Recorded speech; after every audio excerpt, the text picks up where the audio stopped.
Did you hear that?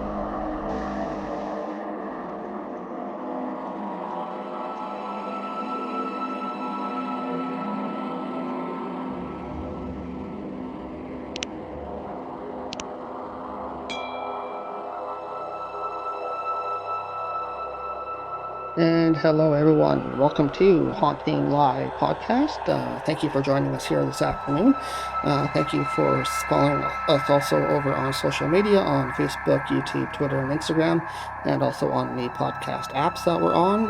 We greatly appreciate you following us and supporting us here on Haunting Live podcast.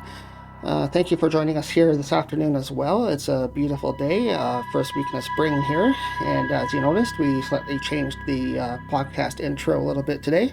Hope you enjoyed that as well. If you like it, we may keep it on for a while and continue using a little bit of a new music for the podcast here. But today we do have a special guest here with us. It is Richard Palmisano from the Searcher Group.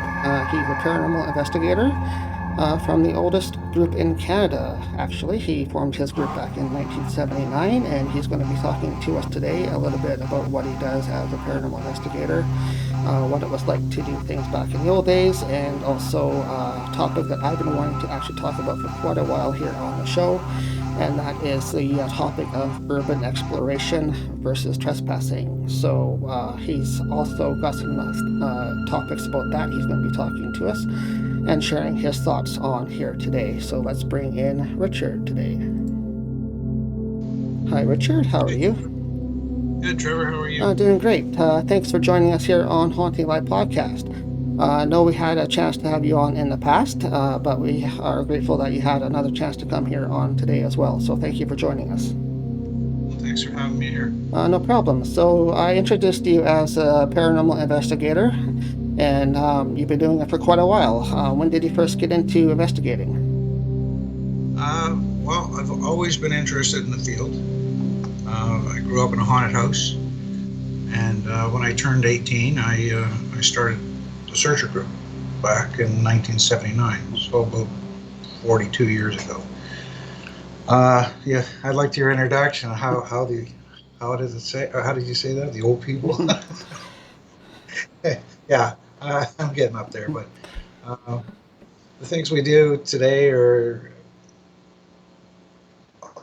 a lot more convenient. I don't know if it's better, but things are a lot better. You have computers, you have digital, as opposed to analog. We used to use analog tape recorders, VCRs, and big, heavy, clunky this stuff. We used to use baby powder. We can still use that today. It's quite handy to use. Things like that. So yeah, there's some differences. We used to use, and I've tried this a few times, is using an analog tape recorder, a miniature tape recorder, alongside a digital recorder. And I find that the old tape is better. I get more EVP on tape than I do with the digital. But I thank God for digital photography, because the old days we used to take 200-300 photographs. And you go off to the drugstore and it would cost you $80 and there's nothing. Got nothing there to show for your money. But so in that instance, it's a lot better in the digital age. So just touching on that topic still, in the older days when people were into it as a serious hobby rather than it is nowadays, how difficult was it to sort of get into places back in the old days compared to nowadays? Uh, it's been getting harder and harder to get into places as we've moved through time. Um, I would meet somebody at work, or I would meet somebody on the street, or through at a library, and just say what I do. People would know what I did, and I'd say, "Hey, I've got a haunted place. Do you want to come and look at it?" And you would have access. Or I would send a letter off to a property owner, and I would get a reply, within a few days, snail mail. But and have a look. Come along. Here's the keys. Take your time. Do what you want. It's harder and harder today to get access, and I think that's because more people are aware. You've got property owners, they don't want their property stigmatized. They don't want they don't want people trampling through their property. They don't want you know family secrets to get out. So they're a little more aware of what we do. Uh, Not completely, but they have some idea. They watch TV and they see that some of the secrets get out. So it's harder today than it used to be. Phone call and you're in, and you know, and it wasn't like they're standing over your shoulder. Here's the keys. Lock up when you're done, and you go in. People trusted you.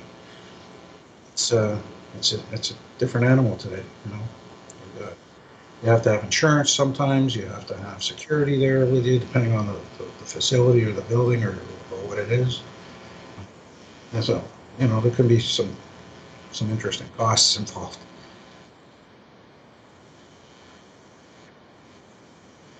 Do you think it is changed nowadays that with more things like TV shows that are out there that people have certain expectations of the investigator or certain things that they don't want the investigator to find out that they've seen on TV come forth from different shows and stuff?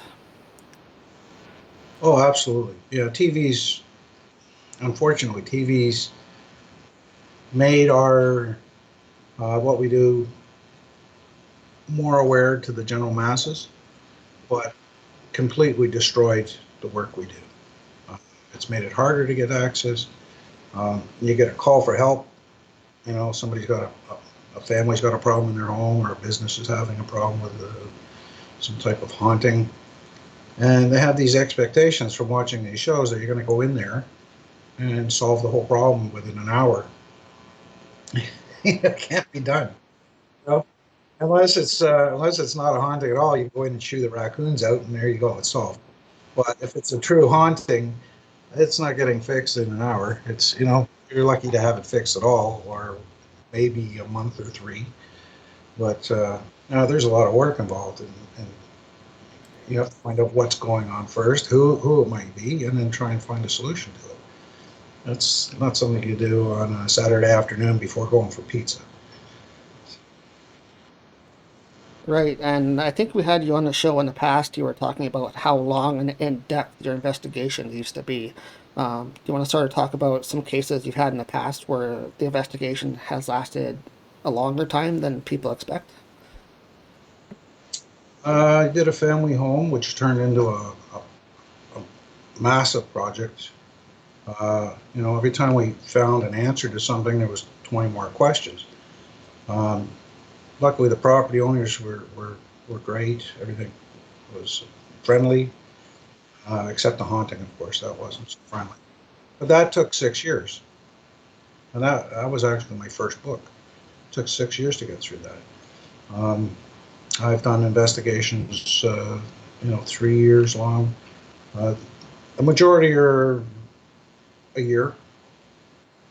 Um, thrill seekers go in and they get something, it boggles my mind. And I call them thrill seekers because they're not investigators. They have no interest in this at all. It's just for some reason they do it. So they go in and they get an EVP, or they find out that there's some activity in a location. And their attitude is, okay, cool, I got it, done, everything, and they move on to a new location. And it boggles my mind. You have evidence that there's something there, and you're not willing to pursue it for the whole distance. You go, okay, done it, gone, let's go, and then they're off to some new place. And I think that's just to build pretty websites or blog about it, to say, hey, I've done, look at all the places I did this year. Okay, that's great, but what have you learned? What have you accomplished? Did you make any advancements in the field? No, but they have some cool EVPs, maybe a photograph or something. So that's a problem.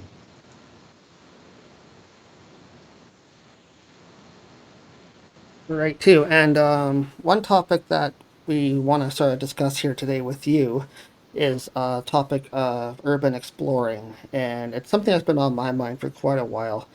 And I think it's along the same lines of what we were just talking about, which is kind of like the damage that can be done from TV shows and whatnot being brought forward to the public. So let's start just getting into that topic here right now and start with that. So let's go actually first of all back into your field a little bit more in depth. You're a paranormal investigator, but you've also been into the field of law enforcement and security. So can you talk a little bit about your background in the law enforcement side of things? Right. Well, I worked in both. I worked, private security, corporate security, some law enforcement for for the last 37 years. I'm retired now, thank God. Um, but so what you're basically talking about is trespass or criminal trespass. Sometimes urban explorers, they like to go around, they see an interesting property, it looks like it's abandoned, or so they'll go in and they'll make themselves at home, photograph. A lot of them are pretty cool. They won't damage anything, steal anything. Um, but some do. Some will kick out the windows, spray paint the place, stuff like that. So there's a problem. People don't. It's the entitled generation. They see it, somehow they're entitled to it. People don't think that it's abandoned, sure, but somebody owns it. It could be a family that's owned it, they're just keeping it for property value. It could be the bank that owns it or the government owns it. Because somebody's going to own it. There's no land out there that people don't own. So they have to remember they're trespassing on that property. And the owners, the owners of these properties are concerned because, first of all, their insurance might not cover what that trespasser is doing on that property. If they happen to fall through a floor, get injured somehow, or burn the place down, they probably don't have insurance to cover that stuff because they weren't intending that people were going to be trampling around on their property. So it comes down to trespass. Um, Now, trespass is, you get a fine for it if you get caught. Um, Usually, most of the cops are pretty good. They'll warn you and they'll tell you to, take a hike.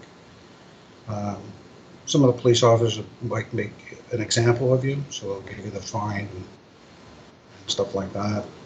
Where it gets tricky is trespass at night. So just about anywhere will cover trespass at night is from 9 p.m. till 6 a.m. And that can be anywhere. Most of the public parks, cemeteries, any private property, or even public property for that matter. So, and it's how you deal with the police once you get caught, because they can make an example of you. That fine can go all the way up to $10,000. So, and then you have to go to court. And if you lose the court, you not only have to pay for your lawyer, you have to pay for the crown, and you have to pay the court costs, plus the $10,000. So you can start adding up, and you can start getting a really bad reputation about what you're doing.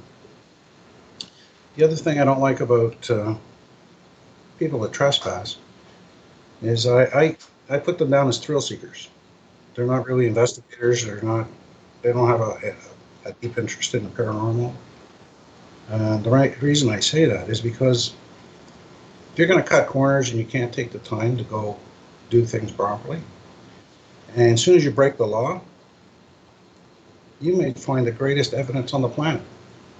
And I'm not going to listen to you because if you cut corners and break the law, you can't come to me later and say how truthful and honest and how much integrity you have, and this is the evidence you found, because they all go hand in hand. You can't lie on one end and be honest on the other.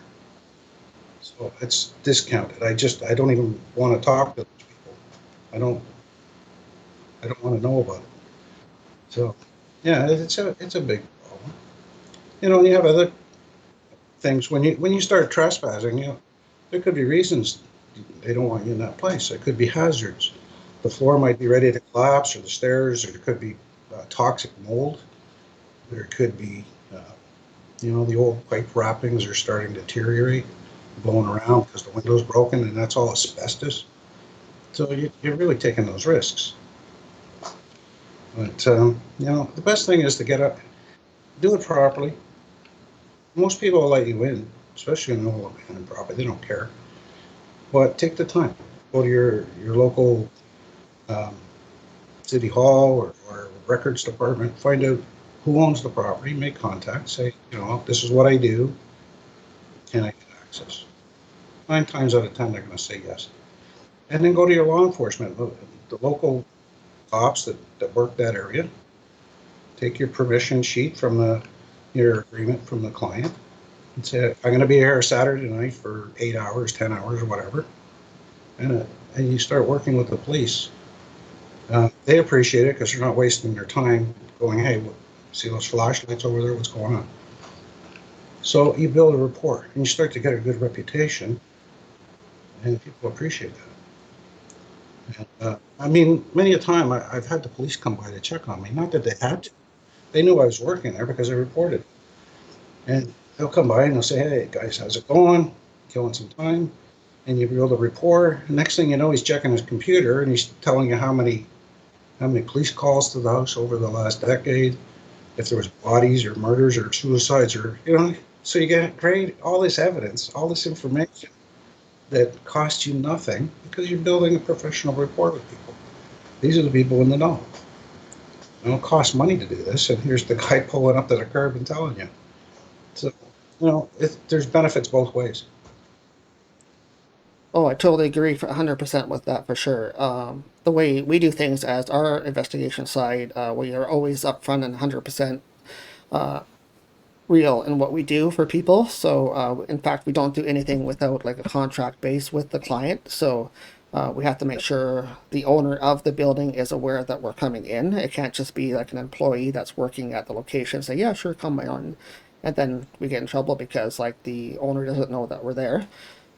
So we have to do things like that, make sure the owner knows, speak with them directly in person, and stuff like that too. But what you were just saying about going to City Hall or in cases of getting into like city buildings, you would need their permission to get in, right? So it does definitely look better on your end that you do things properly, and that's why we do things as a team.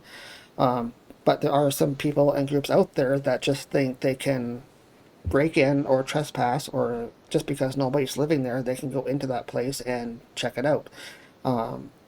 It's not right, and it gives people that do things right like a bad name, like us. So it's just been a topic that's been on my mind for quite a while, and it's great to have your opinion and sharing your opinions here with us on that topic too. So, but what's your opinions on like people doing it just for fun, for like views on YouTube and stuff like that? Well, you need to be careful because I know people that did. Now we're going back, I don't know, 5, 6, maybe even longer years. Uh, a very, very popular place in Toronto. They broke in, they which is break and enter. And break and enter, people think you have to break something. No, it's just even if the door is closed but not locked, you open that door. Just the minimum amount of energy to open that door or a window is break and enter. You don't have to damage anything. Um, but they broke in, they filmed it all, and then they went and they posted it. And somebody complained, and the police tracked it down through the video, and they were charged. So you take your risks, I guess. But I don't see any reason why you need to break in. Most people are willing to allow you to do these things if you ask. I mean, I went to, I had a meeting with the city of Mississauga. We did some work there. And the next thing I know, they asked me to do all their city-owned uh, properties and their museums. And I was there for months and months. And then they gave me because I did all the work for them, cataloging what's haunted, what's not haunted, history. I was awarded a particular property, which became my third book, and I kept that property. They gave me a letter, carte blanche. Here, do whatever you want, and I kept that property for 3 years, and I did a book on it. So the benefits of doing things right outweigh. I mean, you can be sneaky, but really, what are you getting? You know, uh, you're getting a film. Oh, look at me! I'm sneaking through a property. It's great. Um, but you're always going to have people do this sort of, regardless of the law, regardless of people frowning upon it. They're always going to do it. That's what they do. They just, they don't want to do things right. It's too difficult. I don't want to ask permission. I'd rather ask for forgiveness than permission. So it's going to happen. It's always going to happen. Yeah, that's true. Like the benefits of doing things the right way definitely outweigh the things of doing things the wrong way. But it just seems like these days everybody's doing it just for mostly YouTube, for their YouTube channel. I see things out there. Some channels are just dedicated to things like challenges. It's like they actually go onto their channel and ask their followers, the subscribers, well, what do you want me to do next? And they tell them and they go do it. I mean, they just do it for the fun of It's it, and that's not right. yeah, it's a thrill thing, and it's just the thrill of the. Let's see. Hopefully, we don't get arrested, or we don't get charged, or we don't get a fine, or I mean, people eat Tide Pods, so there's always going to be some strange stuff going on, right? Yeah, I know there's so many channels out there, and I just don't understand the thrill of it. Well, I've always been the type of investigator that wants to get permission. I do not ever want to see me in the place of going to a place and getting in trouble because I'm on that property. Like you said earlier, actually, there is a fine line between you think it's abandoned, but it's not because somebody down the line owns that property somewhere. You might think it's for sale, you might think it's abandoned, you might think there's nobody living there currently. So it's okay just to go on for one night to check it out. But somebody owns that property somewhere. They might not own the house, but they might own the land that the house is on. So somebody owns what you're on and breaking into. But you're right. Also, what you're mentioning, where you don't have to actually break anything to call it break and enter. The moment that you step foot onto that property, you're trespassing. So you don't Yeah, have permission to be yeah. there. I mean, as soon as you cross the threshold of a dwelling, be it the door or window, whatever, it's break and enter.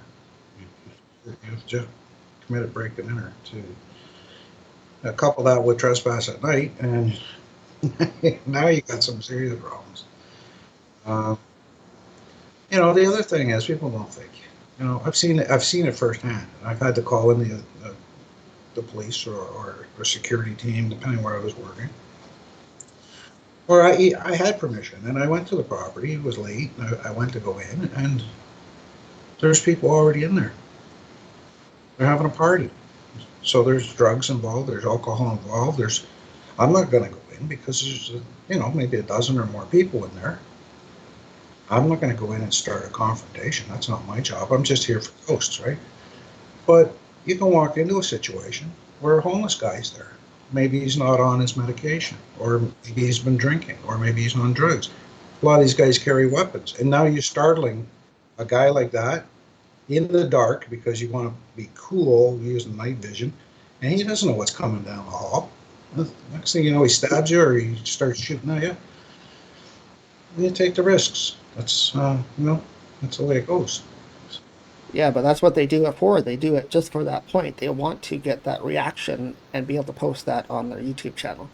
And that's what they do to Exactly. get the views. And they continue that by feeding that stuff to their subscribers and saying, oh, well, this is what I do for my channel. And I can get so many K views in an hour by posting it to YouTube. And then they had the Yeah. nerve to go on further and saying, well, what do you want me to do next week? Give me a list of things, and I'll pick one thing out of your list and I'll do it. It just drives me absolutely insane that people do that and ruins people's reputations that do things properly, like you and I. So, Well, they're always going to have it, right? They're the thrill seekers. They're always going to try and go over the Niagara Falls in a barrel or jump off the side of a building with a parachute. And it's the thrill. It's I get it. I understand it. Um, I don't agree with it, but people are going to do what they want to do, and that's what they live for, is the rush, right? Um, so yeah, it causes problems, but During your time in security and law enforcement, have you ever encountered the other end of it where you were dealing with stuff like that, like people breaking and entering because they said they were doing something, or come up with excuses and stuff like that when you're trying to like bust them or anything? Yeah, I ran into lots of that during my tenure, and they're breaking in, and they've got a lot of excuses, but they're only excuses. It doesn't matter to the guy doing the job. I mean, we're there for a reason, right? Just protect a particular property, and I've had people say, well, you're hunting ghosts, or I'm looking for a washroom, or well, what if you're looking for a washroom, you don't kick a door in. There's the washroom, but then when you're done, guess where you're going? Because the door's still broken and you're not supposed to be here. So, and even working the paranormal side of it, I was working that job in Mississauga, and we had shut down for about an hour to go get some food, and we came back, and a couple of guys broke into the house we were doing. We could see the flashlights and everything, and there's a corporate security team that looks after corporate buildings in Mississauga. So I called them and sort of watched the doors. There was 3 exits, and we watched the doors, and they arrived, and we went in and got these guys. They're just looking for stuff. They're just having a thrill. Uh, I don't know if they charged them or not. They took them in the car, but maybe they just dropped them off the property, or maybe they didn't find them. I don't know. That wasn't really my business. I was concerned because I had equipment running in the building, and all these guys are running around the building. So, and it was kind of stupid because the police department used that building for training. So there's always somebody walking around. The guard dogs. Yeah, that's kind of weird that they were there after you guys were taking a break, so they kind of chose the wrong house at that point. So, was it like a It was city-owned property then? it was a city-owned property. They had an alarm system on it. They had corporate security watch it, and the police department was using it. So the police department could drop by at any time. They did occasionally, and they saw we were there, and we sort of waved to each other, and they went on their own way because they knew we were using it. But not a smart place to break into. But Yeah, no, definitely not. They didn't use their brains on that one too much. I guess they picked the wrong house that night. So yeah, that's our discussion. I guess. Thank you so much for sharing your thoughts on that point of view. Definitely is an issue that's going to be ongoing, I think, for quite a while. Definitely these TV shows and things that are out there nowadays are not helping the situation because it just gives everybody ideas, and unfortunately, I think it's the wrong idea. So, but with that too, have you ever had a chance to share your experiences on TV or anything like that to sort of project the other side of things? I have. You know, uh, I've done 5 books, and most of them have turned into a documentary type thing. So I've had to express certain things. Um, and I've done a lot of radio shows, some newscasts, and I wrote an article that was picked up for Chicago Tribune regarding the state of the paranormal. And some of the problems we've been having within the paranormal and how it's deteriorating quickly. There's just too many people doing this. There's not to say they're doing it right or wrong. There's no right or wrong really in the field, but there's just so many people doing it and it comes back to the question you asked about access. When you're inundated with um, people asking and bothering and bothering and bothering, I want access. Can you let me in? Can you let me in? They just start shutting properties down. And these people talk. They have management meetings. They have uh, magazines that go out. There's little articles saying, watch out for the paranormal groups. They're pain in the backside. Um, so properties start to get shut down because there's just so many people asking to get into places, which is making it harder. Um, and then how much are they making a contribution to the work they're doing? When you walk in there and you don't know anything about the history of paranormal research, life after death research, parapsychology, You're using phone apps and saying, "Oh, this is evidence. This is," come on, like learn something first, and then go do the work. You don't learn on the fly, and that's a major problem. So when it's like a swimming pool. You put, 1979, there was 3 people in the pool. So you go to your ends, and it's great. And here we are at 2021. There's 80,000 people in the pool, and everybody's trying to get into the 6 haunted houses in their area. So it's not working well, neither for the investigator nor the property owner. So yeah, it's it's getting crazy. Yeah, no, that's a good point that you just brought up there too. That I think I've mentioned before here on the podcast that sometimes when people are trying to get into places to investigate, the owners are just so infuriated by people asking them all the time, constantly, that they just shut it off and they say nope, no more investigating, and um, maybe some of the reasons are like it's bad for business type thing is the phrase that keeps coming up. So I think it's bad for business. They don't want people coming in. They don't want the foot traffic. They don't want a reputation, stuff like that. So yeah, definitely. Well, it is, and you've got the other problem is, uh, I think Ghost Adventure started it. Now you've got other groups out there, TV groups. What's that other show?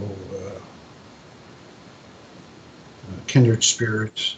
So what they're doing is they're going around and they're asking permission to get into a place, and it's pro quo pro. So I'll tell you what, we are not going to pay you to use your property to do the TV show, but what we're going to do is show that your property's haunted, and you can set up a ghost tour or ghost walks or whatever, and you can make money.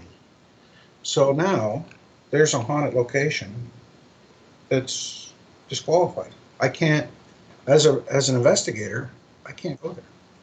I'm not going to go there and pay $2,000-3,000 a night to get into a place because I don't want to share it with 40 people, and that's what the going rate is, $3,000-4,000 a night.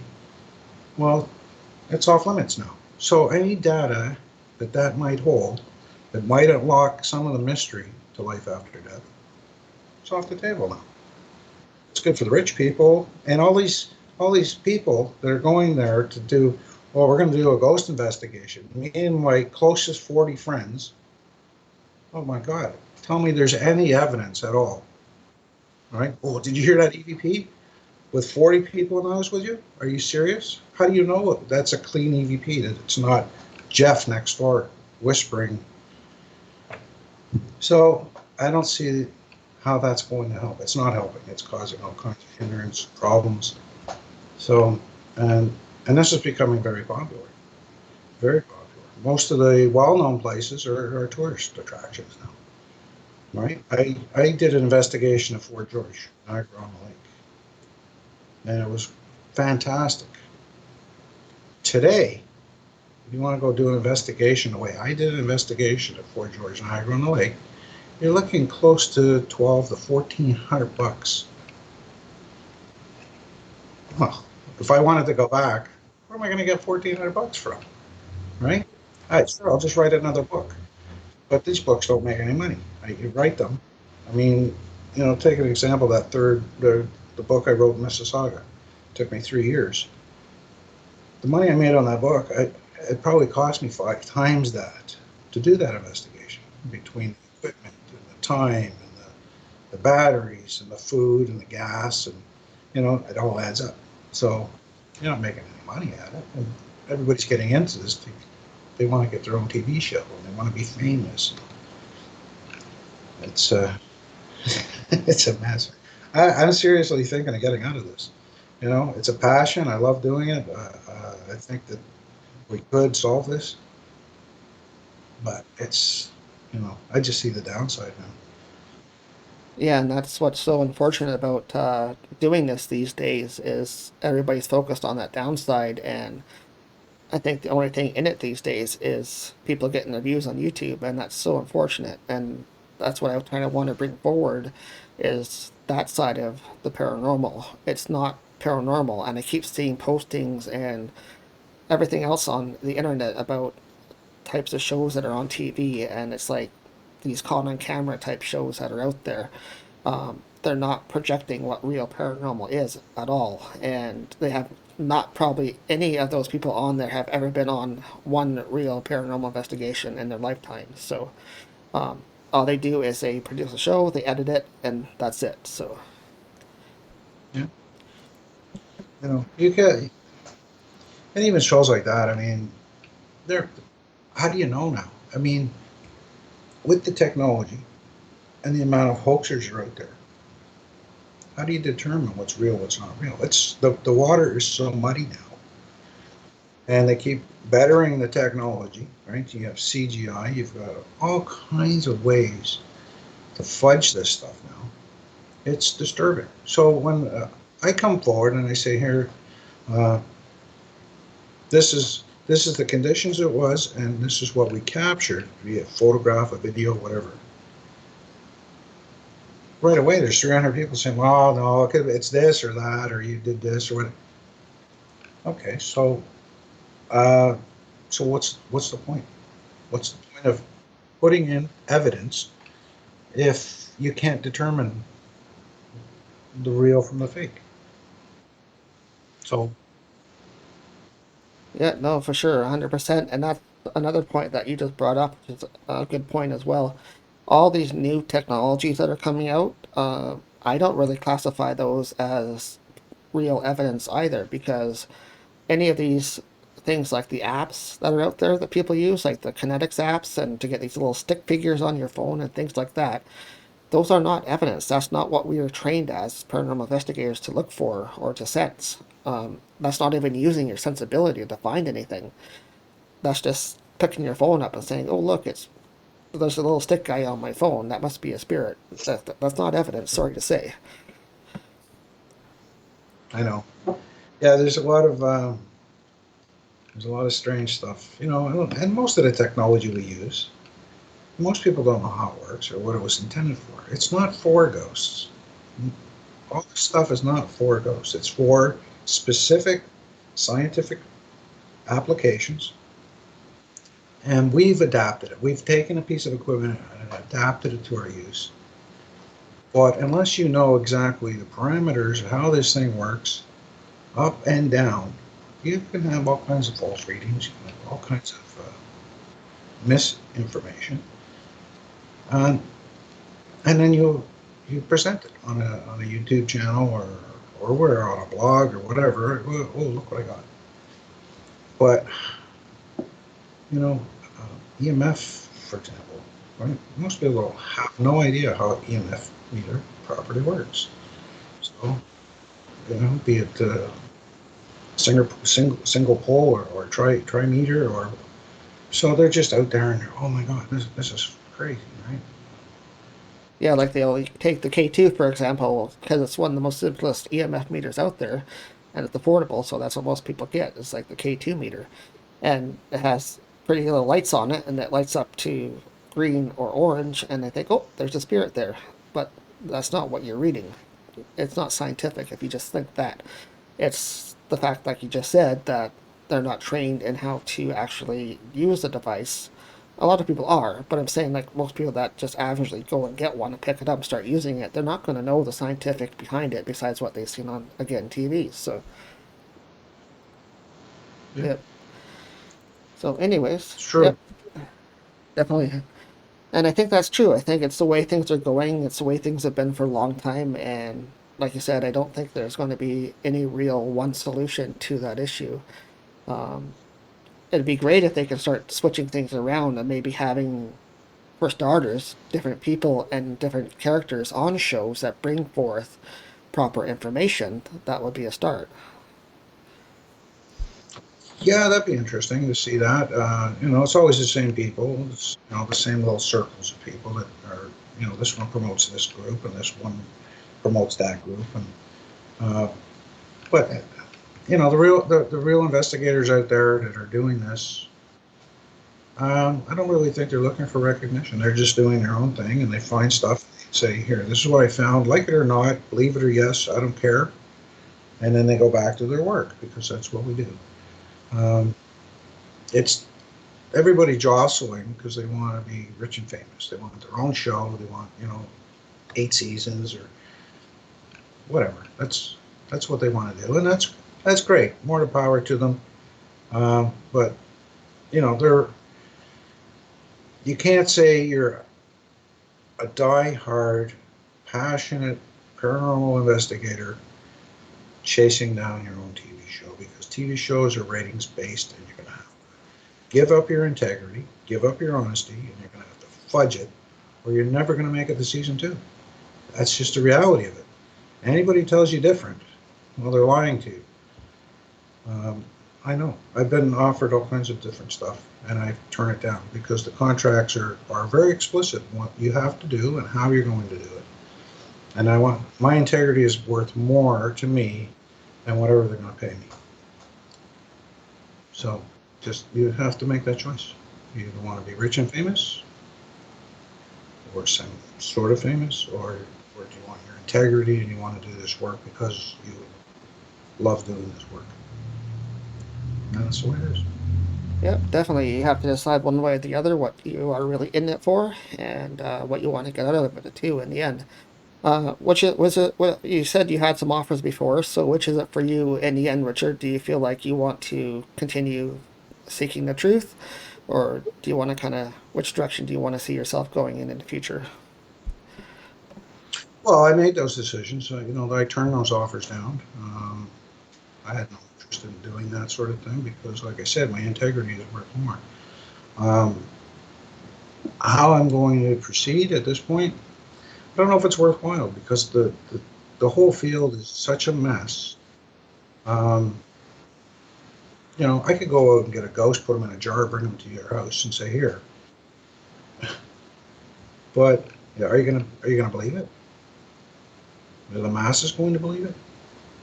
No, because everybody knows everything already.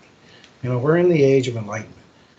Um, some person somewhere sat down and watched 49 episodes of Zach Bagan running around the house looking for demons, and now they're an expert. The world is full of experts. They already know. I've tried to help people on blogs. I've tried to help people that I see post stuff on Facebook. Give them a little bit of advice. They're having a situation with a paranormal thing, or they're working on an investigation, and they can't figure out this particular problem. So I try to give them advice. I just get shot down because they already know. They know everything about it, and they don't need to talk to a guy that's been doing this for 42 years because they've just started. 5 years ago. They're an expert. Um, so I don't bother. I just, I'll help anybody, but I don't go out of my way anymore because I just get shot down because they know more than I do, and it's unfortunate. I've probably forgotten more than they've learned. So Yeah, it is, and it's totally unfortunate that that's the way things have gone in the last several years. And I hope it changes. I do hope it changes to the point where um, certain people are not any longer on TV pushing not false information, but what they want to be put on.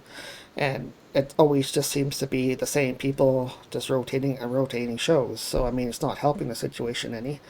I hope that other people are getting a chance at some point to share their work and their findings and present their cases also. So, it's I I'll admit I like some of these shows. I'll watch it, but I'm based in reality. I understand it's entertainment. It's not what we do. This is nothing like what we do. But is it entertaining? Absolutely. Do I sit back and go, man, he did that? Because I would never do that. And you pick out the mistakes. And I've even seen shows where I've heard an EVP, they didn't even notice. They just kept going. And I'm like, wow, you just missed a real situation and you didn't even notice it. Your editor didn't get it. Your tech guy didn't get it. Wow. So, it's fun. I enjoy it because I realize this is just entertainment. Um, and then I leave the door, I take my equipment, and it becomes reality. That's then the real work starts.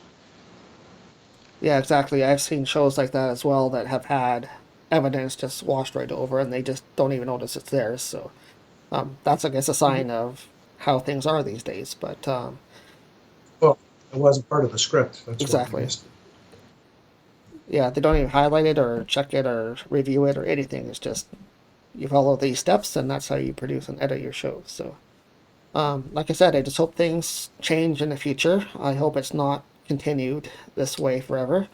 I hope that the little people, so to speak, like us, you and I, are allowed to share our evidence at some point and get our evidence that we have scientifically found our own ways out there and present that in a suitable fashion too. So, Yeah, it'd be nice. I present my stuff mm-hmm. anyways.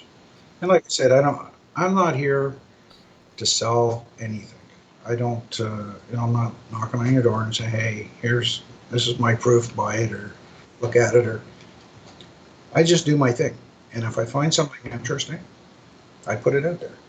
And the like-minded people look at it and they go, this is really cool.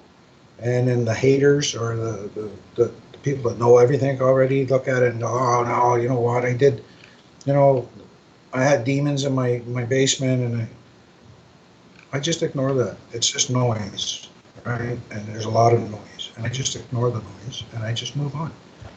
And that's how I do. But yeah, it's a funny animal, man. The whole paranormal investigation thing. Yeah, it definitely is. Well, thank you so much for presenting your point of view here, and I appreciate you coming on today and speaking with us a bit about your background and what you do as a paranormal investigator, but also as law enforcement. So, giving us that side of things as it relates to urban exploring versus ghost hunting. So, thank you so much, Richard, for being here today. Oh, my pleasure. Anytime. Um, if we have more time, then we can get into the investigative stuff. But maybe another Yeah, we'll time. bring you back on sometime in the future and talk about some interesting cases or something and get some details out of you on what you've experienced in your past. So, that would be awesome. Okay. Well, Anytime. thank you very much. Have a great day. Thanks, Trevor. Take care. Cheers. Cheers.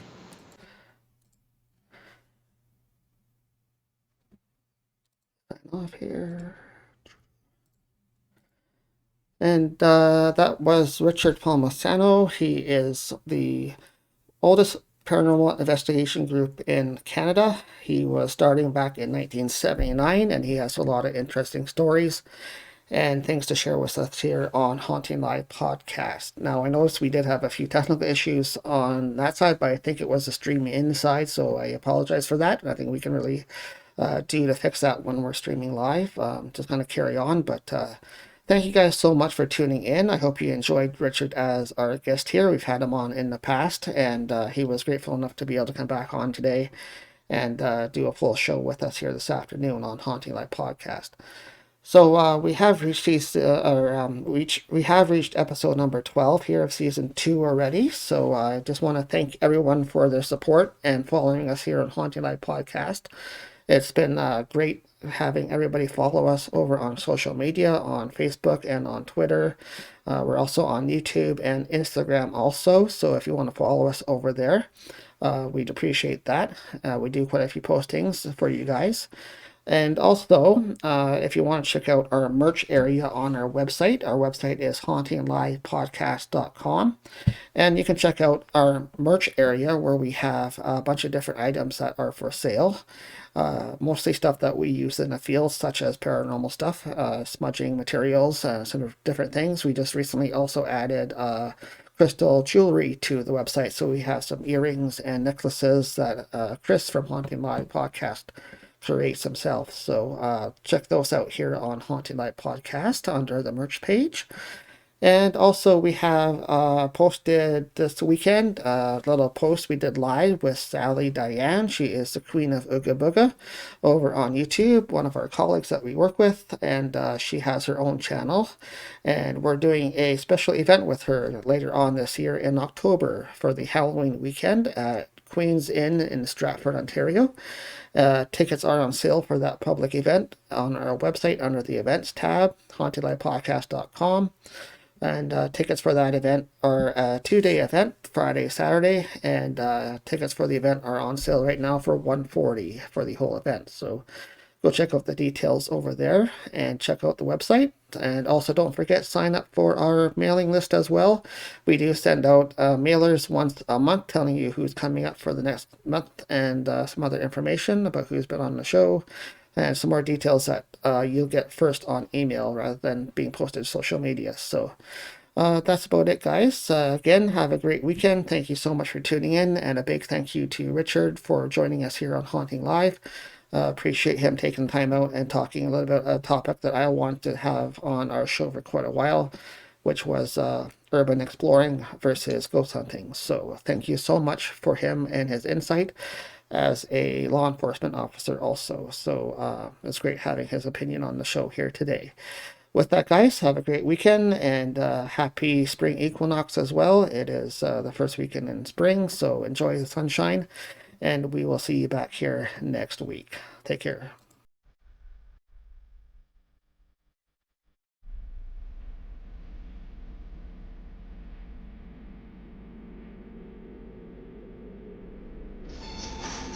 Did you hear that?